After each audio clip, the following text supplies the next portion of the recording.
દોરીમાં ઉદ્ભવતું તણાવ બળ.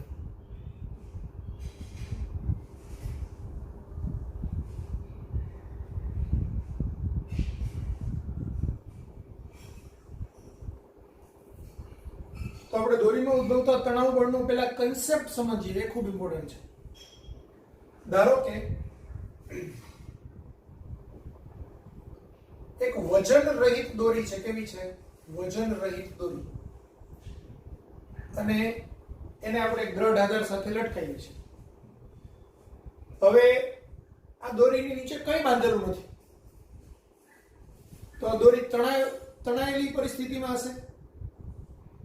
સર, દોરી એકદમ ઢીલી હશે, બરાબર. એના દરેક બિંદુએ તણાવ બળ શૂન્ય હશે, કોઈ તણાવ બળ નહીં હોય. એટલે જ્યારે વજન રહિત દોરીના છેડે કંઈ જ નહીં બાંધેલું હોય તો એમાં તણાવ બળ શૂન્ય હોય, બરાબર. દોરી ઢીલી હોય. હવે હું આ દોરીની નીચે એક m દળનો પદાર્થ લટકાવી દઉં છું, વજનદાર, બરાબર. તો આ દોરી છે એ તણાવમાં આવી જશે, તણાવની પરિસ્થિતિમાં આવી જશે. હવે અહીંયા શું થશે?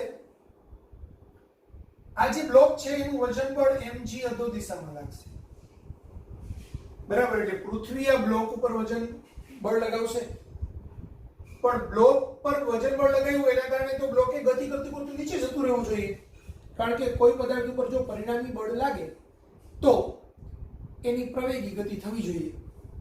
પણ બ્લોક તો સ્થિર છે, કારણ કે ઉપર દોરીથી બાંધેલો છે, એટલે બ્લોક પ્રવેગી ગતિ કરી શકતો નથી.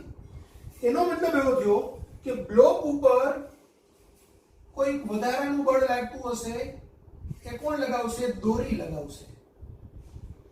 દોરી આ બ્લોક પર પરિણામી બળ લગાવશે. કેટલું? mg જેટલા જ મૂલ્યનું તણાવ બળ T. કોના પર લગાવ્યું?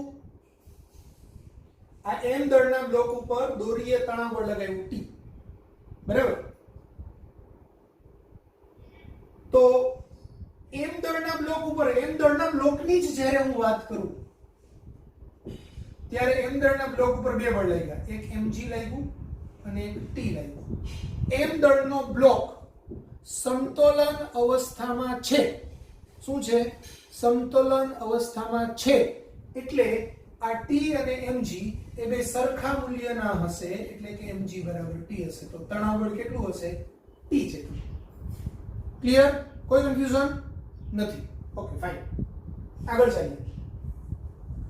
દોરીએ બ્લોક ઉપર m દળનું બળ લગાવ્યું તો ન્યૂટનના ગતિના ત્રીજા નિયમ મુજબ દરેક બળ જોડમાં ઉત્પન્ન થાય. ઓલવેઝ ફોર્સનું પેર પ્રોડક્શન હોય, એકલું બળ અસ્તિત્વ ધરાવતું નથી. હંમેશા બળ છે એ જોડમાં જ ઉત્પન્ન થાય. એટલે દોરી જો m મૂલ્ય, આપણે T મૂલ્યનું બળ m દળના બ્લોક ઉપર લગાવે તો આ બ્લોક છે એ દોરી ઉપર T જેટલા મૂલ્યનું બળ લગાવે. એટલે જ્યારે હું દોરીની વાત કરું તો દોરી ઉપર છે તે, અહીંયા બીજા પોઈન્ટથી બતાવું, દોરી ઉપર છે તે T મૂલ્યનું બળ કોણ લગાવશે? બ્લોક લગાવશે, બરાબર. હવે જો દોરી ઉપર T મૂલ્યનું બળ લાગે તો દોરીની પ્રવેગી ગતિ થવી જોઈએ. દોરી એ સ્થિર છે. એનો મતલબ એવો થયો કે દોરીનો આ અણુ સ્થિર છે, તેની આગળનો અણુ છે એના ઉપર પાછું T મૂલ્યનું બળ લગાવતો હશે. તો વળી પાછું આ અણુ છે એની આગળના ઉપર નીચેની બાજુએ બળ લગાવશે, તો એની આગળનો અણુ એના પર આમ લગાવશે. એટલે કે દોરીના દરેક બિંદુ ઉપર T મૂલ્યનું બળ એની આગળના અણુ વડે નીચેની બાજુએ અને એની આગળના અણુ વડે ઉપરની બાજુએ લાગતું હશે. એટલે કે દોરીના આટલા ભાગ વડે એના ઉપર T નીચે અને અહીંથી આટલી દોરી વડે એના ઉપર T ઉપર. તો દરેક બિંદુ પાસે આ T બળ લાગે. આને દોરીનું તણાવ બળ કહેવાય, બરાબર. એ બધા જ બિંદુએ લાગે છે, બરાબર. હવે છેડા ઉપર જ્યારે આવીએ ત્યારે દોરી છે એ ઉપરના દ્રઢ આધાર ઉપર T નીચે લગાવે અને દ્રઢ આધાર છે એ બિંદુ ઉપર T ઉપર લગાવે.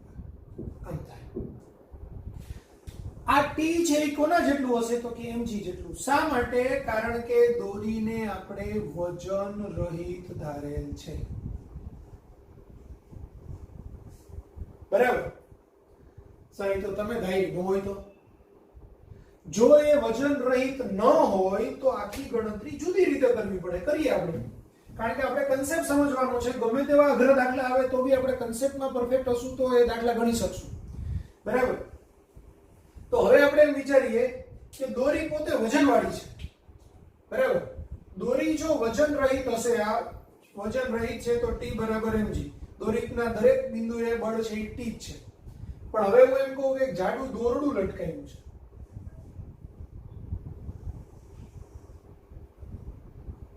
અને દોરડાના નીચે મેં m દળનો પદાર્થ લટકાવ્યો છે. આ જે દોરડું છે એ દોરડું વજનદાર છે. બરાબર? વજનદાર દોરડું.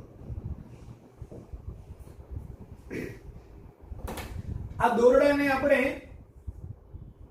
અહીંયા તો પહેલા તો સમજો, બ્લોક ઉપર કેટલું બળ લાગશે તો કે mg જેટલું ગુરુત્વાકર્ષણ બળ લાગશે. આ દોરડું છે એ બ્લોક ઉપર બળ લગાવશે, એ કેટલું લગાવશે? ધારો કે T લગાવે છે તો બ્લોક પર લાગતું બળ એ T, બ્લોક માટે T બરાબર mg હશે. પણ અહીંયા કેટલું તણાવ બળ હશે? તો અહીંનું તણાવ બળ છે, કોઈ પણ બિંદુનું તણાવ બળ એ એની નીચે કેટલું વજન લટકેલું છે એટલું હોય, હંમેશા યાદ રાખજો. તો હવે હું એમ કહું કે આ દોરડાનું છે એ દળ છે,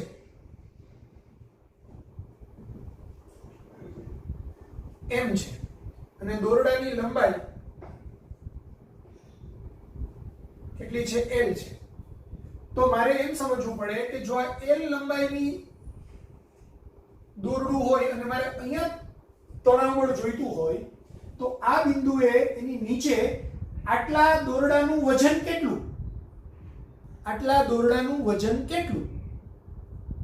તો હું એમ કહું કે l લંબાઈનું દળ m છે, સોરી m આપણે બ્લોકનું દળ લીધેલું છે તો દોરડાનું દળ આપણે કેપિટલ m અથવા તો m ડેશ લેવું પડે. બરાબર? m dash. તો l લંબાઈનું દળ m ડેશ છે તો સ્મોલ l લંબાઈનું દળ કેટલું? તો આટલું દળ m ડેશ બરાબર અથવા તો ml, l લંબાઈનું દળ ml બરાબર m dash into l upon l થશે. તો હવે આટલાનું વજન કેટલું? તો કે ml ઇન્ટુ g. બરાબર? તો આ બિંદુએ તણાવ બળ જો હું એમ કહું કે t ડેશ લાગતું હોય તો આ t ડેશ છે એ mg, આનું વજન વત્તા આટલા દોરડાનું વજન એટલે કે mlg જેટલું હોય. પછી આને આપણે લખીએ તો આ mg વત્તા m dash l by capital L into g જેટલું હોય. ક્લિયર થઈ ગયું? હવે મારે અહીંનું દોરડું લેવું હોય, અહીંનું તણાવ બળ, તો અહીંથી લઈને અહીંયા સુધીના દોરડાનું વજન વત્તા આનું વજન, એ બેયનો સરવાળો એ આ થાય. એટલે અહીંયા ખાલી લંબાઈ બદલી નાખો તમે. પહેલા આ લંબાઈ હતી, હવે અહીંથી 20 સેન્ટીમીટર હોય, આ 10 સેન્ટીમીટર હોય, અહીંયા 10 મૂકવાનું, 20 સેન્ટીમીટર હોય, અહીંયા 20 મૂકવાનું, 30 સેન્ટીમીટર હોય, અહીંયા 35 મૂકવાનું, એવી રીતે. ક્લિયર થઈ ગયું? એટલે લંબાઈ છે એ જુદી જુદા બિંદુએ આ નીચેથી આમ લંબાઈ છે. અહીંયા તણાવ કેટલું લાગે? તો અહીંયા કેપિટલ L મૂકવું પડે. LL કેન્સલ થઈ જાય, કારણ કે અહીંયા તો છે આખા દોરડાનું વજન આવે અને પ્લસ આનું આવે, તો આખા દોરડાનું વજન તો સીધું જ છે m ડેશ, તો mg વત્તા m ડેશ g થાય. આ છેડાય વજન એટલે તણાવ બળ.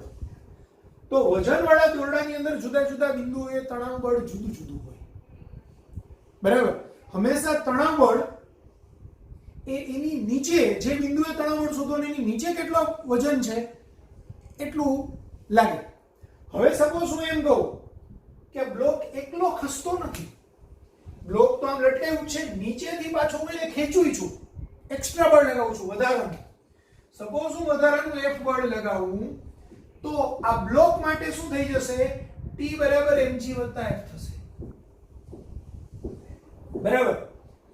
આ બિંદુએ શું થશે તો કે હવે એના ઉપર ત્રણ બળ લાગે છે. એક તો આનું વજન બળ બી નીચે લાગે છે, આનું વજન બળ બી નીચે લાગે છે, પ્લસ આ F નું વજન બળ બી નીચે લાગે છે.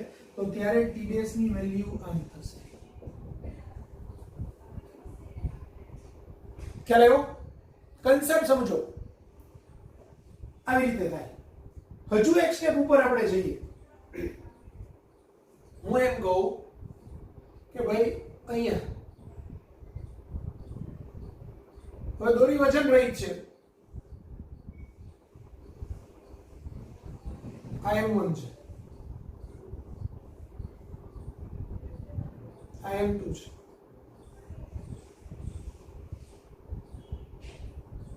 આ M3 છે, બરાબર.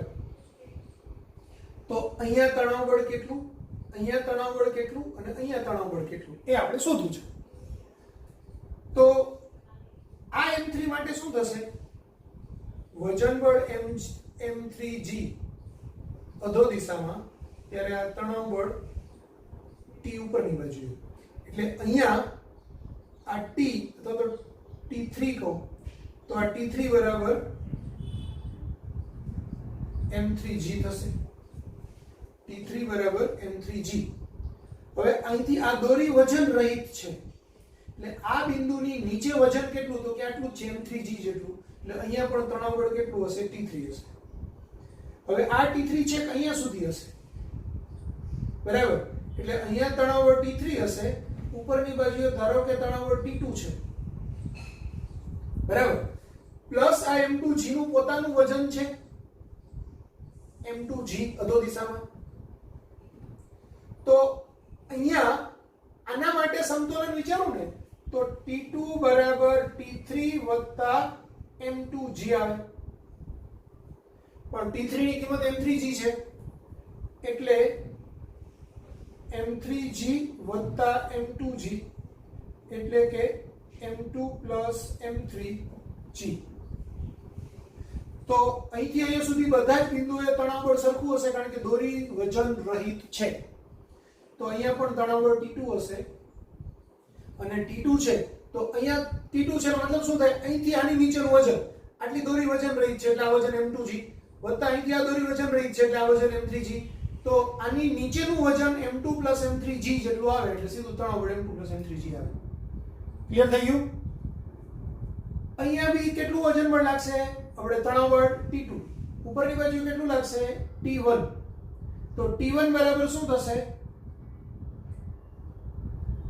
T2 પ્લસ આનું પોતાનું વજન બળ M1G લાગે એટલે M1G. પણ T2 એટલે શું છે? M2 પ્લસ M3G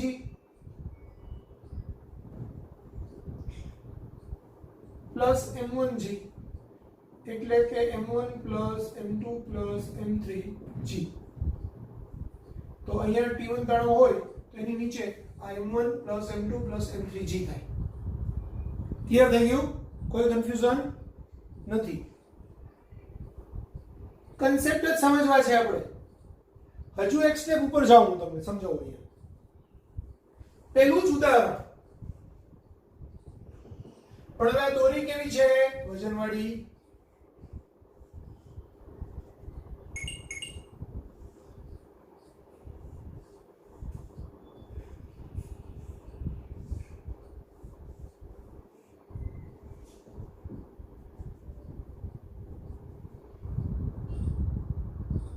સમજો, આવું છે.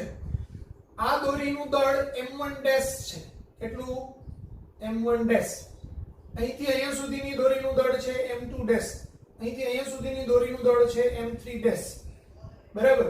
આ દરેક દોરીના મધ્ય બિંદુએ મારે તણાવ બળ શોધવું છે. ક્યાં? મધ્ય બિંદુએ. અહીંયા, આમાં અહીંયા, આમાં અહીંયા મધ્ય બિંદુએ મારે તણાવ બળ શોધવું છે. તો સમજો, આ મધ્ય બિંદુની અહીંનું મારે તણાવ બળ ડાયરેક્ટ જ લખવું હોય તો હું લોજિકલી હવે આટલો કન્સેપ્ટ સમજ્યા પછી હું શું સમજીશ કે T3 મારે અહીંયા મધ્ય બિંદુએ શોધવું હોય તો આનું દળ વત્તા આનું દળ ઇન્ટુ G થાય. તો આનું દળ, અડધી દોરીનું દળ કેટલું થાય?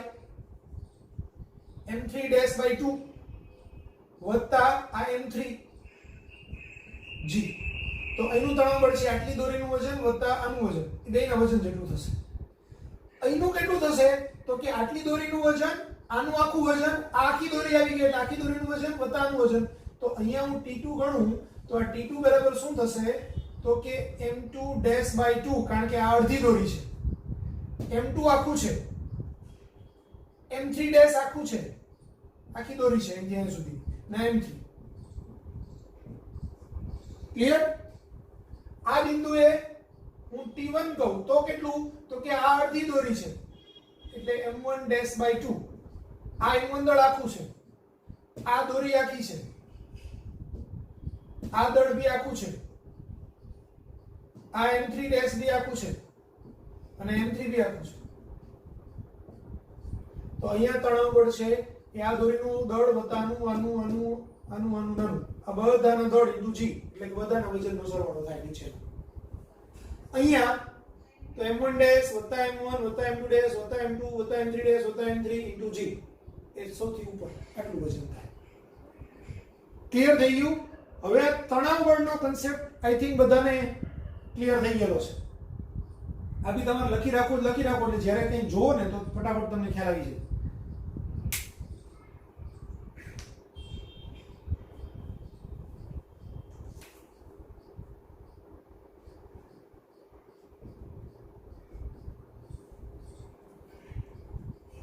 લખી કાઢો.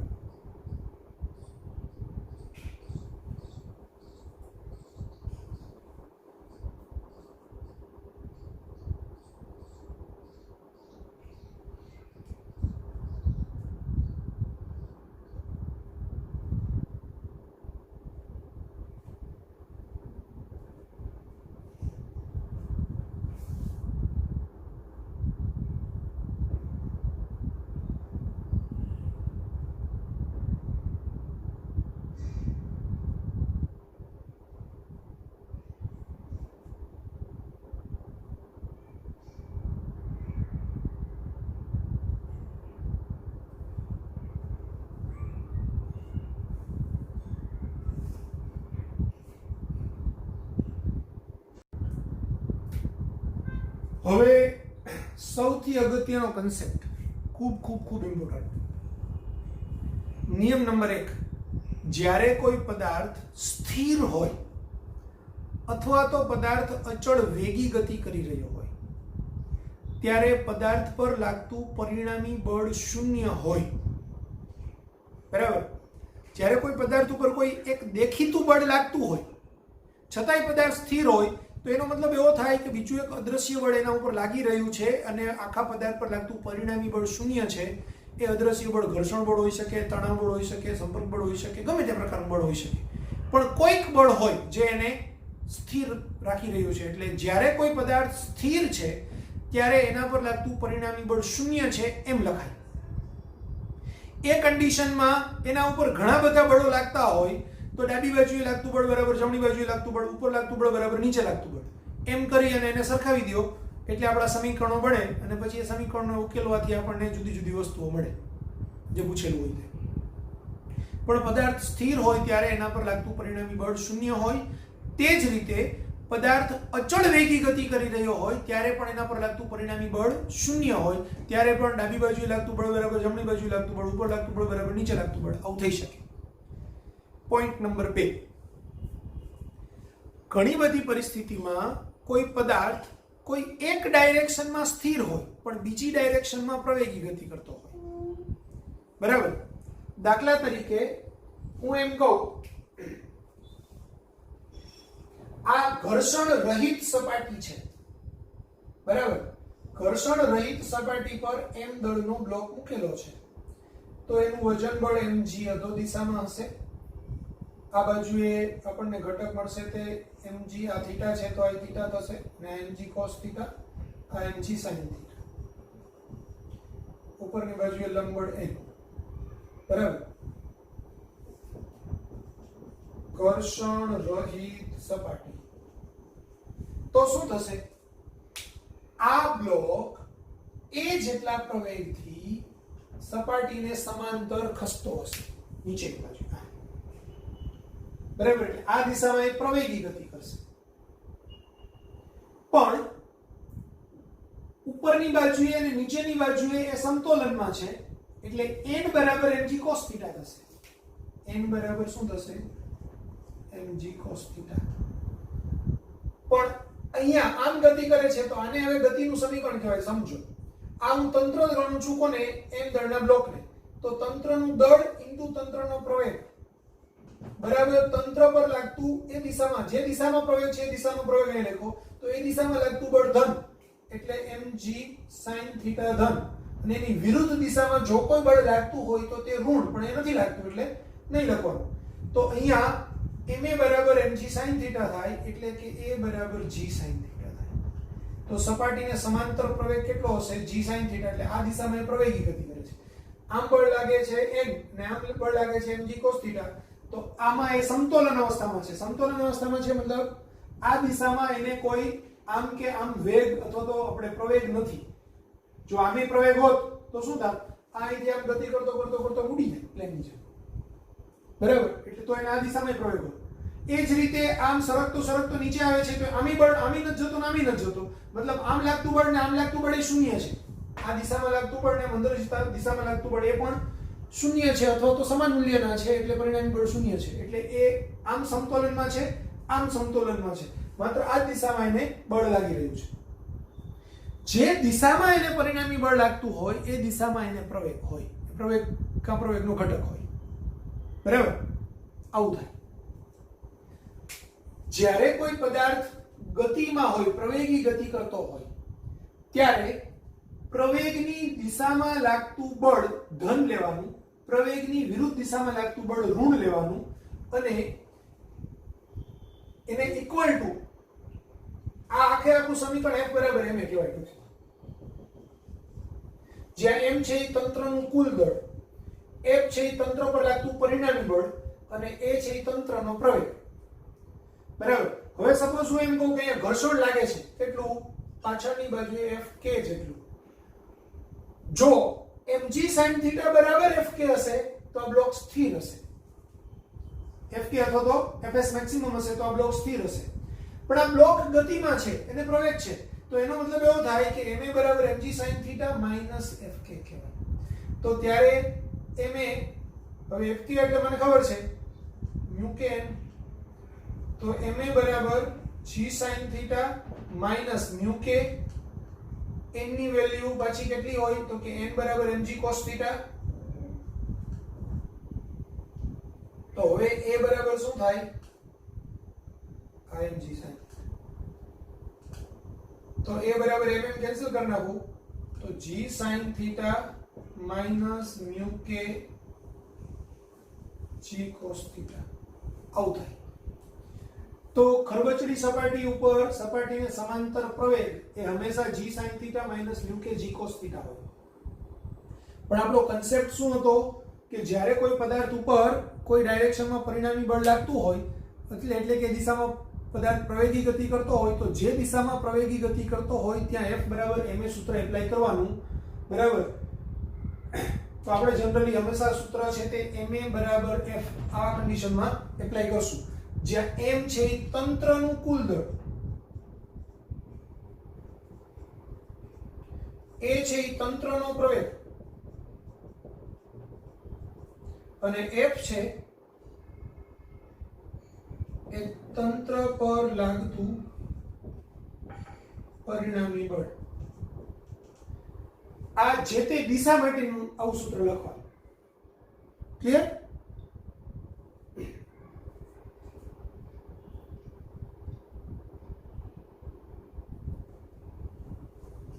હવે આ fk લખ્યું તો ઘર્ષણ વાળી સપાટી.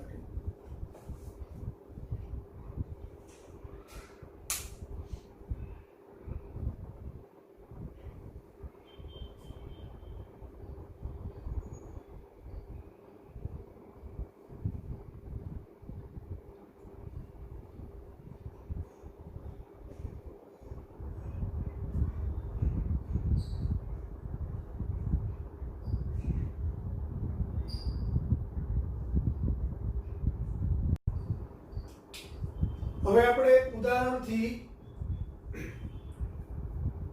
દોરી બે બ્લોક હોય ને વચ્ચે દોરી બાંધેલી હોય ને એક બાજુ બળ લગાવીએ તો કેટલામાં કેટલું તણાવ બળ ઉત્પન્ન થશે ને પ્રવેગ કેટલો ઉત્પન્ન થશે ને એ બધા કન્સેપ્ટ ને આપણે ડિટેલમાં ફંડામેન્ટલી સમજવાનો પ્રયત્ન કરીએ. એક પણ જગ્યાએ કોઈ સૂત્ર ગોખવાનું નથી, સૂત્રની જરૂર નથી, એમનેમ જ કન્સેપ્ટથી લોજિકલી બધા જ પ્રશ્નો સોલ્વ થશે. હું ઉદાહરણથી જ સમજાવું છું. સપોઝ હું એમ કહું કે ભાઈ અહીંયા મારી પાસે 3 બ્લોક છે.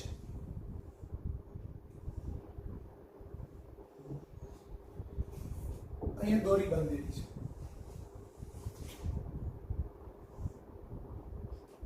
અહીંયા હું બળ લગાવું છું F બરાબર 20 ન્યૂટન. આ બ્લોક છે એ 1 કિલોગ્રામનો છે.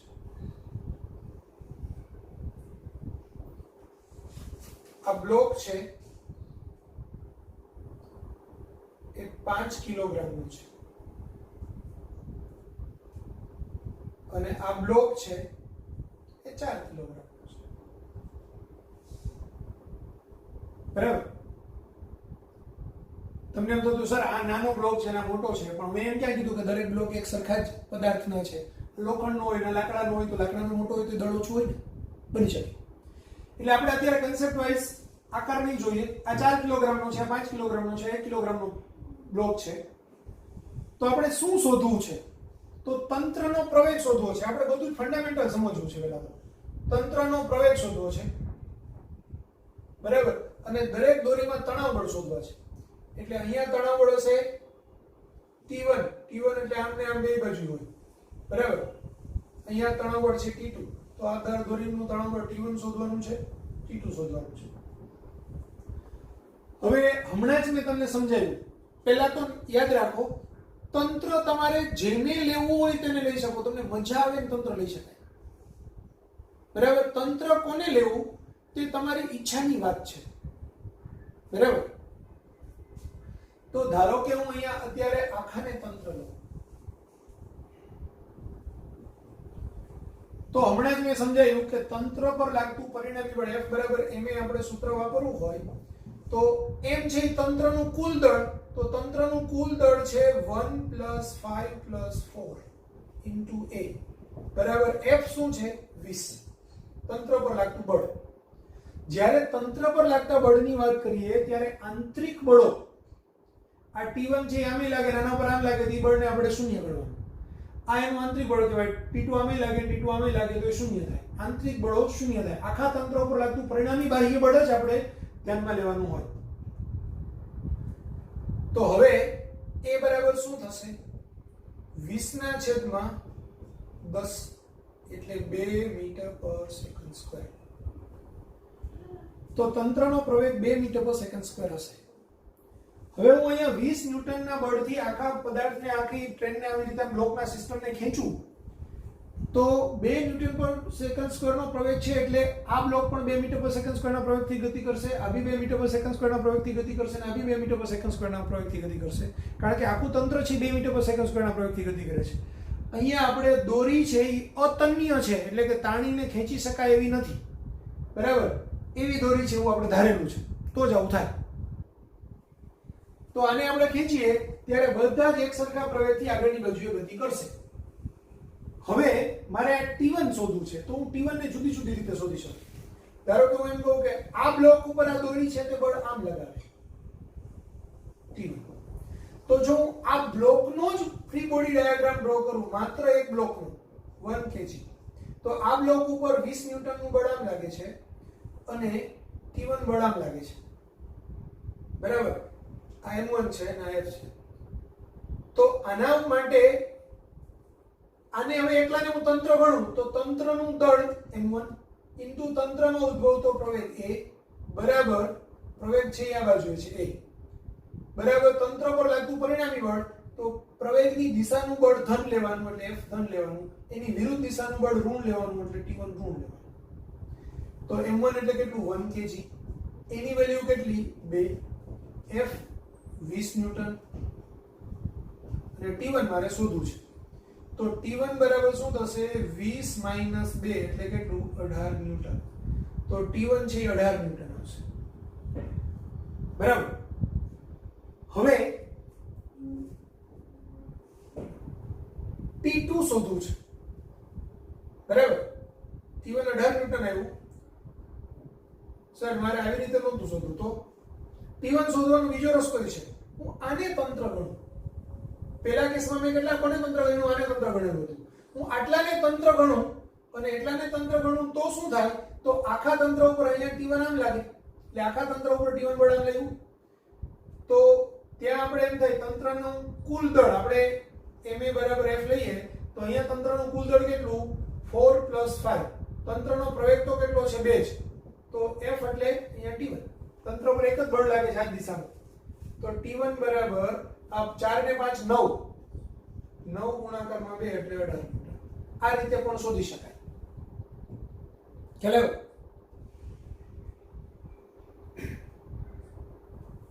હવે T2 શોધવું છે. તો T2 શોધવા માટે આપણી પાસે ઘણા બધા રસ્તા છે. હું આને તંત્ર ગણું. આટલાને જો હું તંત્ર ગણું તો તંત્ર ઉપર બે બળ લાગે. એક તો બળ આમ લાગે T2, એક બળ આમ લાગે F. આ એના આંતરિક બળ કહેવાય. એને કેન્સલ થાય. -T1 ને +T1 ઉડી. તંત્રનું કુલ દળ 5 + 1 6 થાય. તો હું આમ ગણીશ તંત્રનું કુલ દળ એટલે 5 + 1 તંત્રનો પ્રવેગ m × I એટલે 2 બરાબર તંત્ર પર લાગતું પરિણામી બળ. આખો પ્રવેગ આમ છે a. તો પ્રવેગની દિશાનું બળ ધન લેવાય એટલે 20 ને ધન લેવાનું, અને એની વિરુદ્ધ દિશાનું બળ ઋણ લેવાય એટલે -T2.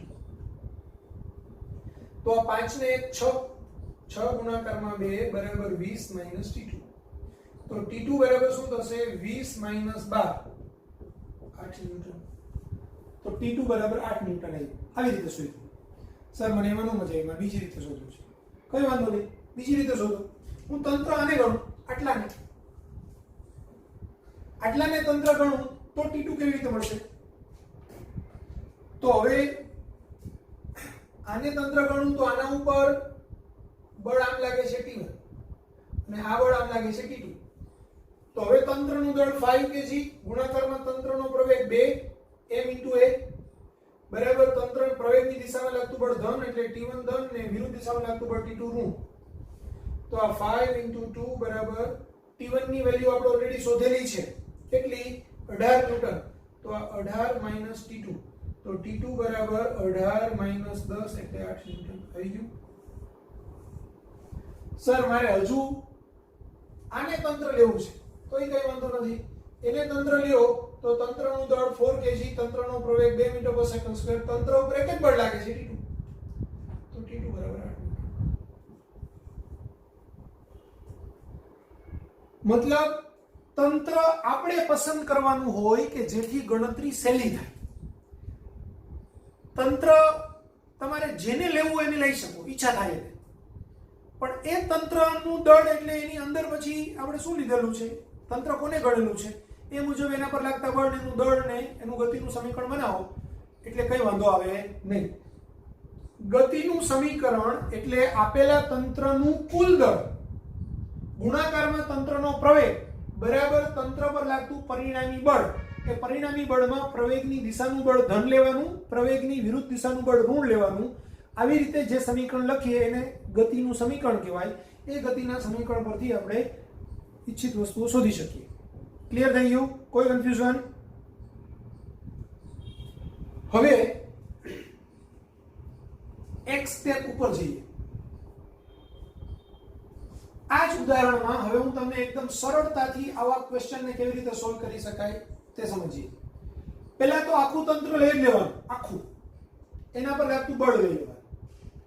તો આખું તંત્ર લઈએ એટલે તંત્રનું કુલ દળ એટલે બધાયના દળનો સરવાળો ઇન્ટુ તંત્રનો પ્રવેગ. પહેલા પ્રવેગ શોધો છે એ બરાબર તંત્ર પર લાગતું બળ 20. તો એ બરાબર તંત્ર પર લાગતું બળ ભાગાકારમાં તંત્રનું કુલ દળ એટલે એ બરાબર 20/10 એટલે 2 મીટર/સેકન્ડ² પ્રવેગ મળી ગયો. હવે પ્રવેગ મળી ગયો પછી સમજો, આખા તંત્રના બધા જ બ્લોકને એટલા જ પ્રવેગથી ગતિ કરવાની હોય. બરાબર? દરેક બ્લોક પોતાની રીતે એકદમ પ્રમાણિક છે. ચલો વળી પ્રમાણિકતા ક્યાંથી આવી સમજો. આ 20 ન્યૂટનનું બળ લાગે છે. બરાબર? 20 ન્યૂટનના કારણે ત્રણે બ્લોકમાં 2 મીટર/સેકન્ડ² નો પ્રવેગ ઉત્પન્ન થાય. જે આપણે શોધ્યો તંત્રનો પ્રવેગ 2 મીટર/સેકન્ડ². 1 કિલોગ્રામના પદાર્થને 2 મીટર/સેકન્ડ² નો પ્રવેગથી ગતિ કરાવવી હોય તો બળ કેટલું લાગે? તો F બરાબર m સૂત્ર છે ને, એમાં પદાર્થ 1 કિલોગ્રામનો, પ્રવેગ 2 ન્યૂટનનું બળ જોઈએ. એટલે આ 20 ન્યૂટન બળ છે એ 1 કિલોગ્રામના પદાર્થ પર લાગે. 1 કિલોગ્રામના પદાર્થને એ જેટલા પ્રવેગથી ગતિ કરવાની છે એટલે એના માટે એને 2 ન્યૂટનના બળની જરૂર પડે. એટલે 2 ન્યૂટનનું બળ એ પોતે પોતાની પાસે રાખી લેશે. 2 ન્યૂટન પોતાની પાસે રાખી લેશે, બાકીનું બળ એ ટ્રાન્સફર કરશે. તો 20 માંથી આ 2 રાખી લીધું, ટ્રાન્સફર કેટલું થયું? 18 ન્યૂટન. 20 - 2 એટલે 18 ન્યૂટન.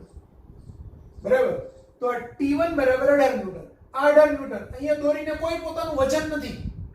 વજનવાળી દોરી હોત તો એ વજનવાળી દોરીને એ જેટલા પ્રવેગથી ગતિ કરાવવા જેટલા બળની જરૂર એટલું રાખી લે તો બાકીનું અહીંયા ટ્રાન્સફર થાય. પણ આને કોઈ જરૂરિયાત નથી એટલે બધું જ બળ છે અહીંયા ટ્રાન્સફર થશે ને હવે અહીંયા 18 ન્યૂટનનું બળ લાગશે. આ 18 ન્યૂટનના બળમાંથી 5 કિલોગ્રામના પદાર્થને 2 મીટર પર સેકન્ડ સ્ક્વેરના પ્રવેગથી ગતિ કરવી હોય તો 5 દુ 10 F બરાબર ma. આના જેવું છે. તો અહીંયા ma ગણીએ તો આ 5 ગુણાકારમાં 2 એટલે 10 ન્યૂટન થાય. એટલે આ 10 ન્યૂટન પોતાની પાસે રાખી લેશે. એની પર લાગ્યું હતું કેટલું? 18 ન્યૂટન. 18 માંથી 10 રાખી લીધું, કેટલું આવ્યું? 8 ન્યૂટન. તો T2 બરાબર 8 ન્યૂટન. આ T2 છે એ છેલ્લા બ્લોક ઉપર લાગશે. બરાબર. છેલ્લો બ્લોક 4 કિલોગ્રામનો છે, એને 2 મીટર પર સેકન્ડ સ્ક્વેરના પ્રવેગથી ગતિ કરવી છે. 4 દુ 8 એટલે પોતે 8 ન્યૂટન રાખી લેશે. તો પાછળ શું ટ્રાન્સફર કરશે? કંઈ નહીં. અહીંયા હિસાબ પૂરો. તો પાછળ કોઈ બળ લાગતું નથી. કમ્પ્લીટ થઈ ગયું. હિસાબ પૂરો. 20 માંથી 2 ની આને જરૂર છે એને રાખી લીધું, 18 પાસ કર્યું એનું તણાવ બળ.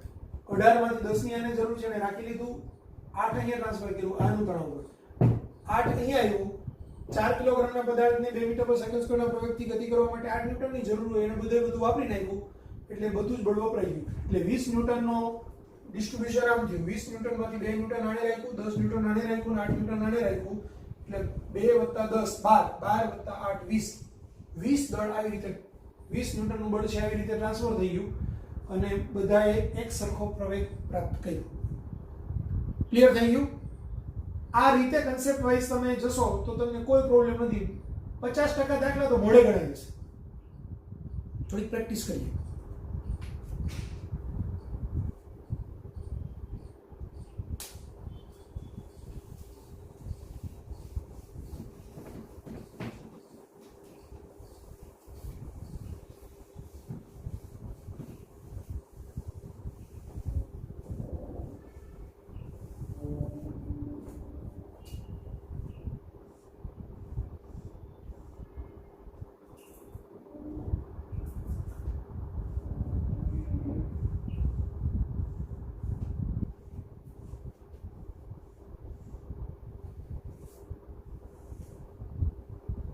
આ ઘર્ષણ રહિત સપાટી જ છે. અહીંયા બળ લગાડું છું 100 ન્યૂટન. આ 10 કેજી, 20 કેજી, 20 કેજી. બરાબર. પાછળની બાજુએ બળ લગાડું છું 20 ન્યૂટન. હવે મારે તંત્રનો પ્રવેગ અને અહીંયા ને અહીંયા તણાવ બળ શોધવાનું છે. એટલે T1 ને T2 શોધવાનું છે. તો હું શું કરીશ?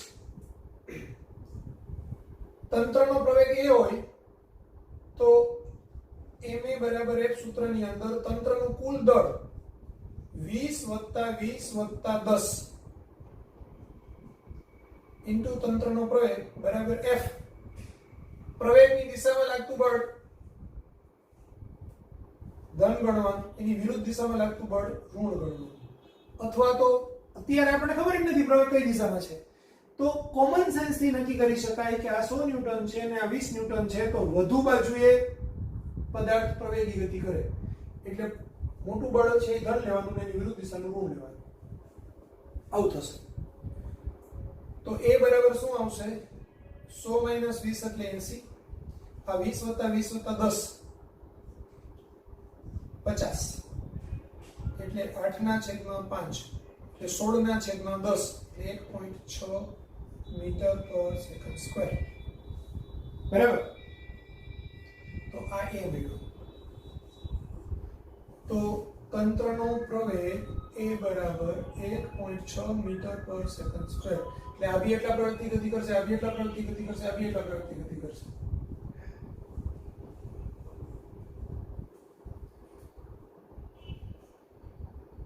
સીધું જ ગણી નાખવું હોય તો કોઈ ટેન્શન નથી. હું એમ કહું કે 10 કિલોગ્રામના પદાર્થને ગતિ કરવા માટે કેટલા એમની જરૂર પડે? 10 ગુણાકારમાં 1.6 16 ન્યૂટન. આને કેટલાની જરૂર પડે?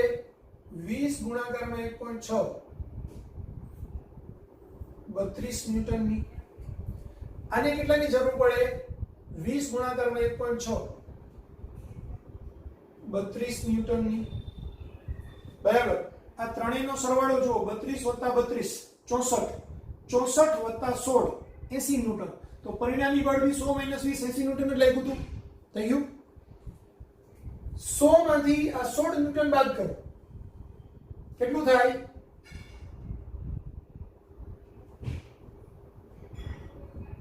તો આ T1 છે એ 100 - 16 એટલે 84 ન્યૂટન. આ 84 માંથી 32 ન્યૂટન આ વાપરી નાખે છે. તો 84 માંથી 32 બાદ કરો, 4 માંથી 2 જશે એટલે અહીંયા 2 અને 8 માંથી 3 જશે તો 5. 52 ન્યૂટન છે તે અહીંયા આવશે T2 તરીકે. એટલે 52 ન્યૂટન અહીંયા ટ્રાન્સફર થાય. 52 માંથી 32 પાછું જશે તો 52 - 32 એટલે 20 ન્યૂટન. તો 20 છે એ છેલ્લે વધશે. બરાબર. તો P1 આવ્યું 84 ન્યૂટન, T2 આવ્યું 82 ન્યૂટન. બરાબર. હવે એને તમારે આવી રીતે ગણતરી કરો તો પણ વાંધો નથી, આ સીધી મૌખિક ગણતરી થઈ અને આપણે આખો કન્સેપ્ટ સમજી ગયા. આમ ન કરવું હોય તો હંમેશા સૌથી સહેલામાં સહેલી રીત આ જ થાય કે પરિણામી બળ આમ લાગે છે તો આને તંત્ર લઈ લેવાનું. બરાબર.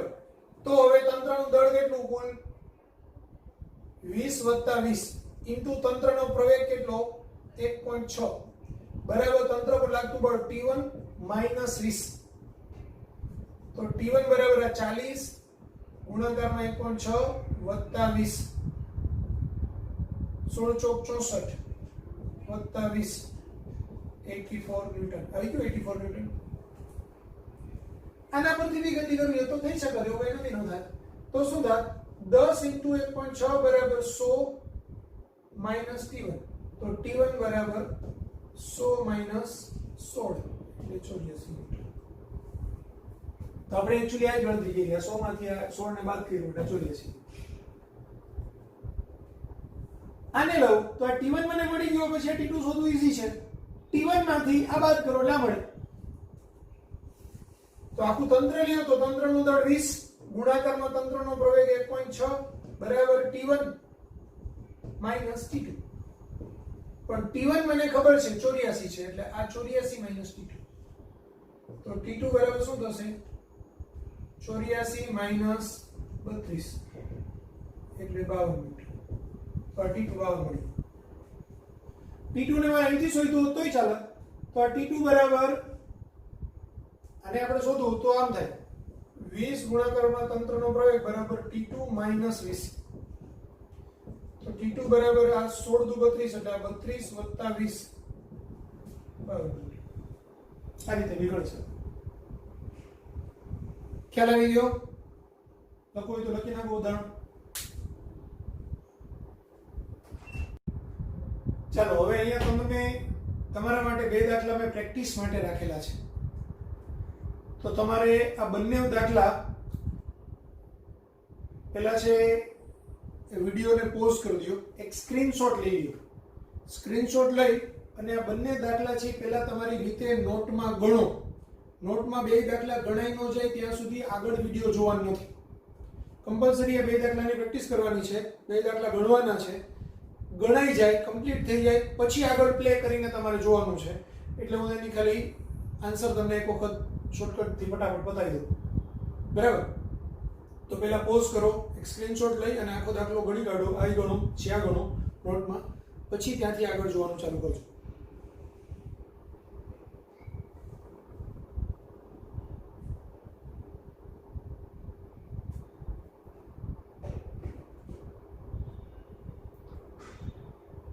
ઓકે, હવે હું બધાને ગણાઈ ગયા હોય એને જ આગળ જોવાનું છે. જેને હજુ આ બે દાખલા ગણ્યા નથી આગળ નહીં જોવે. તો જેને ગણાઈ ગયા છે એમાં ધ્યાન આપો. આ દાખલાની અંદર પહેલા તંત્રનો પ્રવેગ શોધવાનો છે. તંત્રના પ્રવેગનું સૂત્ર શું છે? તંત્રનું કુલ દળ ગુણાકારમાં તંત્રનો પ્રવેગ બરાબર તંત્ર પર લાગતું પરિણામી બળ. તો તંત્રનું દળ 10 + 6 + 4. તંત્રનો પ્રવેગ મારે શોધવાનો છે એ બરાબર પ્રવેગની દિશાનું બળ ધન, કારણ કે જે મોટું બળ હોય એ તરફ પ્રવેગની દિશા હોય એટલે એ છે એ આ બાજુએ છે. તો 50 એની વિરુદ્ધ દિશાનું બળ ઋણ એટલે -10. તો એ બરાબર 50 - 10 એટલે 40 છેદમાં 10 + 6 + 4 એટલે 20. એટલે આ થશે 2 મીટર/સેકન્ડ². બરાબર. હવે આપણે જુદા જુદા તણાવ બળ શોધવાના છે. તો જુદા જુદા તણાવ બળ શોધવા હોય તો આપણે ડાયરેક્ટ જ મેં તમને ટ્રીક કીધેલી હતી એ પ્રમાણે સૌથી વધુ સરળતાથી શોધી શકશો. આને 2 મીટર/સેકન્ડ² ના પ્રવેગ માટે 4 ગુણાકારમાં 2 8 ન્યૂટનની જરૂર છે અને 6 ગુણાકારમાં 2 એટલે 12 ન્યૂટનની જરૂર છે અને 10 ગુણાકારમાં 2 એટલે 20 ન્યૂટનની જરૂર છે. એમસીક્યુ હોય તો આ શોર્ટકટ વાપરી શકાય, નહીં તો પછી મેથડ વાઇઝ જવાનું. બરાબર. તો પહેલા આને તંત્ર ગણો એટલે T1 મળી જશે. T1 મળી ગયા પછી આને તંત્ર ગણો તો T2 મળી જશે અને T2 મળી ગયા પછી આને તંત્ર ગણો એટલે બસ T2 શોધવાનું છે. 2 મળી ગયું. હવે આ 8 ન્યૂટન છે. 50 માંથી આ 8 બાદ થાય તો કેટલા વધે? 42. તો T1 બરાબર શું થશે? 50 - 8 42 ન્યૂટન. T2 બરાબર શું થશે? તો T1 - 12 એટલે કે 42 - 12 30 ન્યૂટન. આ 30 માંથી આ 20 જશે એટલે 10 વધશે. તો 10 પાછળની બાજુ લાગે છે. તો આપણો હિસાબ થઈ ગયો પૂરો. અહીંયા આવે 42 ન્યૂટન અને અહીંયા આવે 30 ન્યૂટન. ક્લિયર? તો જવાબ ટેલી કરી લેજો. મેથડ તમે પછી પેલું આને તંત્ર ગણો, આને તંત્ર ગણો, આને તંત્ર ગણો એવી રીતે કરો તોય ચાલે અને શોર્ટકટમાં સીધું તમે ગણો તોય ચાલે. કારણ કે આપણે નીટ માટે પ્રિપેરેશન કરીએ છીએ તો નીટમાં આ શોર્ટકટ ચાલશે. પણ તમે બોર્ડની અંદર દાખલો પૂછાય, સ્કૂલ એક્ઝામમાં દાખલો પૂછાય તો તમારે આને તંત્ર ગણવાનું, આને તંત્ર ગણવાનું અથવા આને તંત્ર ગણવાનું, કોઈને બી તંત્ર ગણો, તંત્રની રીતે કરશો તો ચાલશે. ઓકે. નેક્સ્ટ અહીંયા તંત્રનો પ્રવેગ. તો તંત્રનું દળ 10 + 5 + 4 ઇન્ટુ તંત્રનો પ્રવેગ a બરાબર તંત્ર પર લાગતું પરિણામી બળ 80 ન્યૂટન. તો a બરાબર 80 / 10 + 5 સોરી 10 + 5 + 4 + 1 છે. તો આ 5 ને 10 ને 20 એટલે તંત્રનો પ્રવેગ થશે 4 મીટર/સેકન્ડ². હવે 4 મીટર/સેકન્ડ² પ્રવેગ થશે તો પહેલા આપણે ગણી લઈએ. 10 ગુણાકારમાં 4 એટલે અહીંયા 40 ન્યૂટનની જરૂર છે. બરાબર. તો 80 માંથી આ 40 બાદ થાય એટલે અહીંયા આ R1 બરાબર 40 ન્યૂટન બચે. આ 40 ન્યૂટનમાંથી આ 5 ચોક 20 20 ન્યૂટનની આ બ્લોકની ગતિ કરવા માટે જરૂર છે. એટલે 40 માંથી 20 બાદ થશે એટલે 20 ન્યૂટન R2 બચશે. બરાબર. R2 બરાબર 20.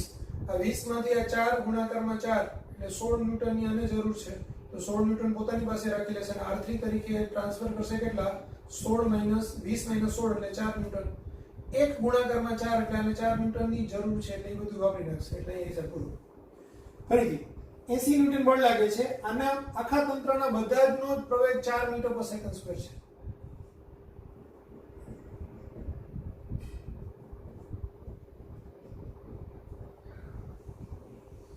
તો આને 10 ગુણાકારમાં 4 આ બેનો ગુણાકાર m બરાબર m એટલે 10 કિલોગ્રામના પદાર્થને 4 મીટર/સેકન્ડ² થી પ્રવેગી ગતિ કરવી હોય તો કેટલાની જરૂર પડે? 40 ન્યૂટનની.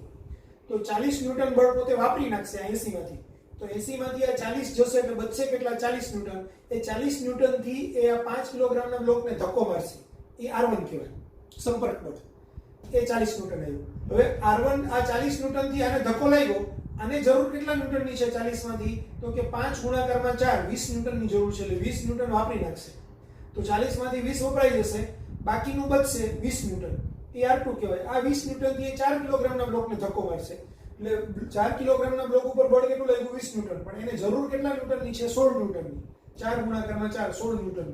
તો એ 16 ન્યૂટન પોતે પોતાની પાસે રાખશે, બાકીનાથી એ ધક્કો મારશે. તો હવે એ ક્યાં આવ્યો? અહીંયા 4 ન્યૂટનથી ધક્કો લાગે, 1 કિલોગ્રામના પદાર્થને 4 ન્યૂટનની જરૂર છે, તો એ 4 પોતાની પાસે રાખી લેશે, તો પાછળની બાજુએ કોઈ બળ લાગશે નહીં. ક્લિયર? અને બધા જ બ્લોક છે તે 4 મીટર પર સેકન્ડ સ્ક્વેરના સમાન પ્રવેગથી ગતિ કરશે. ક્લિયર થઈ ગયું? તો અહીંયા T1 ની પણ R1 બરાબર આવશે 80 માઈનસ 40 એટલે 40 ન્યૂટન. R2 બરાબર આવશે